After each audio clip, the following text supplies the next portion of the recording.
Remembering the one and only James Earl Jones. He entertained us for decades with all those powerful roles on the stage and screen, and of course that unforgettable booming voice. So many actors paying tribute, as well as the Broadway theater named for him and the Empire State Building as well. Chris Conley is here with a look at his life and incredible legacy. Chris. And good morning to you, Robin. A titan of American acting, James Earl Jones earned recognition and honor for performances that movie lovers of all ages will cherish for the rest of their lives. And yet, he was so much more even than that.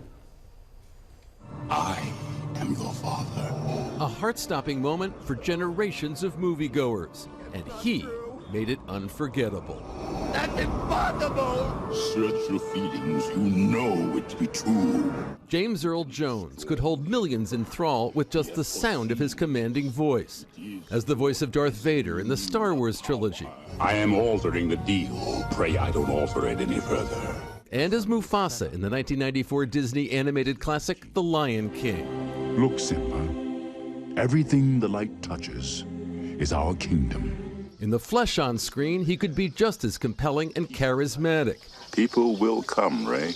Paying tribute to the glories of the American pastime in Field of Dreams. But baseball has marked the time. This field, this game, is a part of our past, Ray. It reminds us of all that once was good, and it could be again. For decades as an actor, he'd use that mighty voice and stature in comedies as well as dramas, taking on a variety of roles in film and TV. As the imposing Thulsa Doom, battling with Arnold Schwarzenegger in Conan the Barbarian. Burn you the way to paradise! As Eddie Murphy's father in Coming to America. Let them wait! I'm talking to my son. In The Sandlot. Baseball was life. And I was good at it. Real good.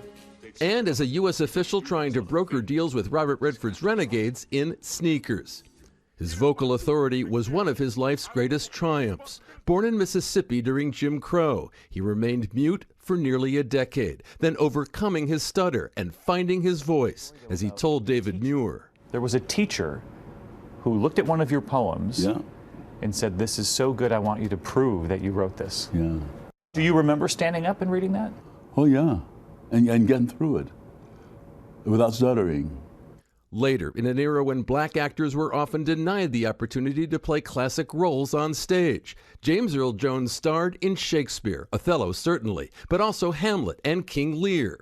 He'd go on to win his first Tony Award in 1968 for his monumental portrayal on Broadway of heavyweight champ Jack Jefferson, a thinly veiled rendering of the real-life Jack Johnson in The Great White Hope, going on to earn an Oscar nomination for the 1970 film version.